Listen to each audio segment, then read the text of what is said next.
Hay textos que son, bueno, más que textos, ¿no? Son capaces de cambiar el mundo. Y hoy vamos a hablar de uno de los grandes, la Epístola a los Romanos.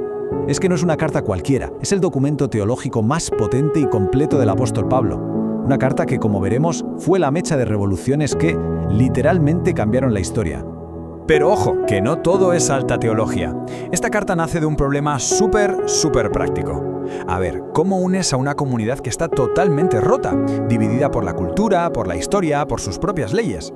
Ese era el marrón que tenía Pablo entre manos cuando decidió escribir a la Iglesia de Roma, nada menos que la capital del imperio. Vale, pues para entender cómo lo hizo, vamos a seguir su razonamiento en 5 pasos. Primero, veremos el lío que había en la Iglesia de Roma. Después, su diagnóstico, un mundo entero bajo juicio. Luego, la solución de Dios, que es radical, ya lo verán. El cuarto punto, cómo se vive esto en el día a día, la vida en el espíritu. Y para terminar, el legado que dejó, que es, bueno, una auténtica pasada. Venga, pues vamos al lío. Primera parada, la Iglesia dividida de Roma. Hay que poner un poco de contexto para entender la genialidad de lo que viene después. Imaginemos la escena. Estamos en Roma, año 57, más o menos. La comunidad cristiana de allí es un crisol de culturas. Judíos y gentiles, todos juntos. Y claro, las tensiones están por las nubes. Piensen en los decretos del emperador, las diferencias brutales sobre la ley de Moisés, las costumbres.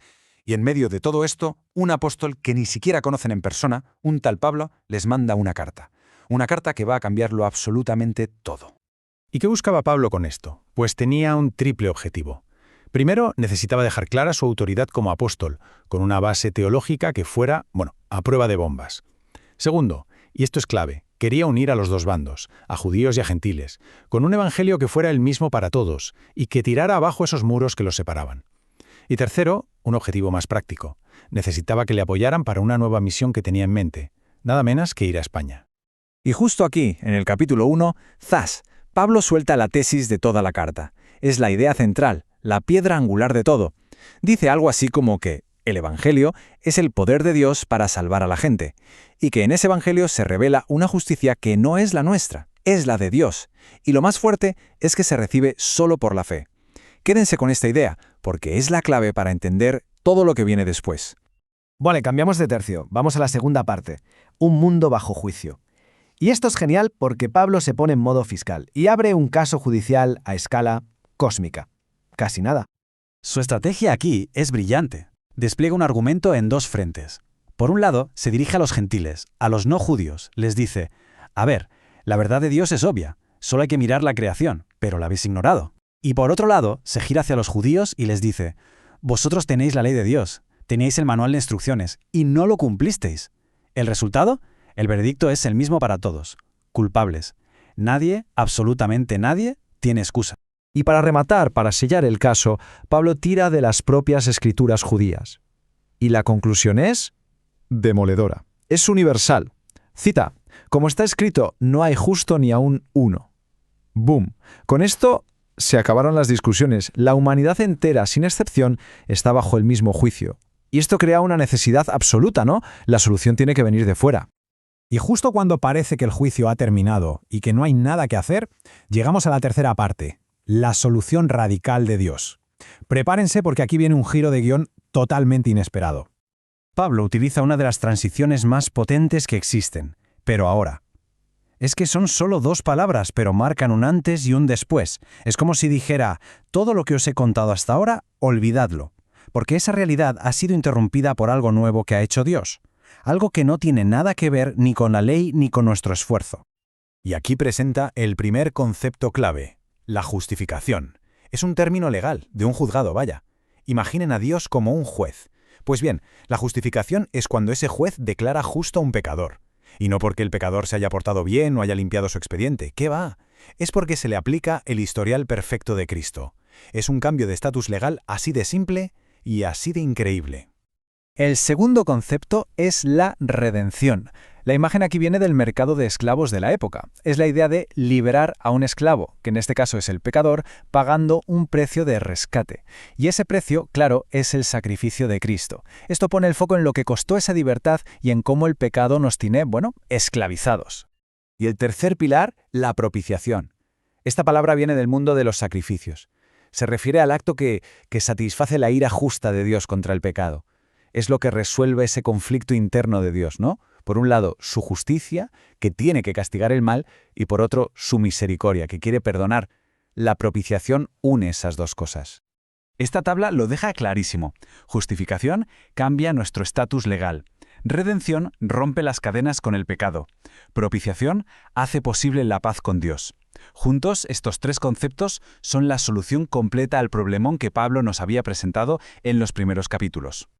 Muy bien, esto nos lleva directos a la cuarta parte, la vida en el Espíritu. Porque claro, que un juez te declare inocente no es el final de la historia. La pregunta es, ¿y ahora qué? ¿Cómo se vive esta nueva realidad en el día a día? Pablo se adelanta a la pregunta que seguro que ya está en la cabeza de muchos. A ver, si la salvación es un regalo, si es gratis, por pura gracia, ¿significa eso que podemos seguir pecando a tope para que la gracia sea todavía más grande? Es una pregunta buenísima y le da a Pablo la excusa perfecta para explicar la transformación real que viene después de ser justificado. Y para explicarlo, primero describe esa lucha interna que todos conocemos. En el capítulo 7 lanza ese grito desgarrador: «Miserable de mí, ¿quién me librará de este cuerpo de muerte?».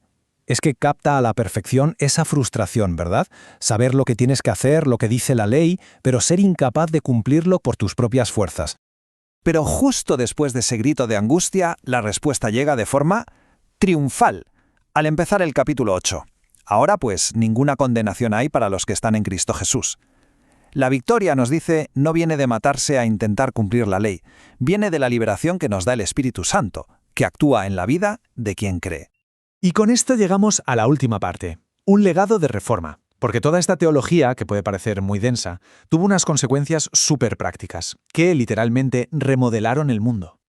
Recordemos cuál era el objetivo de Pablo desde el principio. Era algo práctico, unir a esa iglesia de Roma que estaba hecha a pedazos. ¿Y cómo lo hizo? Pues dándoles una base, un evangelio tan potente que borraba cualquier diferencia humana. Daba igual si eras judío o gentil, esclavo o libre. Delante de la cruz, todos estaban en la misma situación, pecadores que necesitaban una gracia que no merecían. Y el impacto de esta idea fue brutal. Hizo eco a lo largo de los siglos. Pensemos, año 386.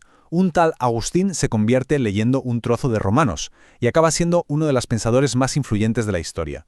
Y luego saltamos más de 1000 años en el tiempo, 1517. Un monje, Martín Lutero, vuelve a entender lo que significa eso de «el justo por la fe vivirá» de Romanos 1:17, y esa chispa prende la mecha de la Reforma protestante.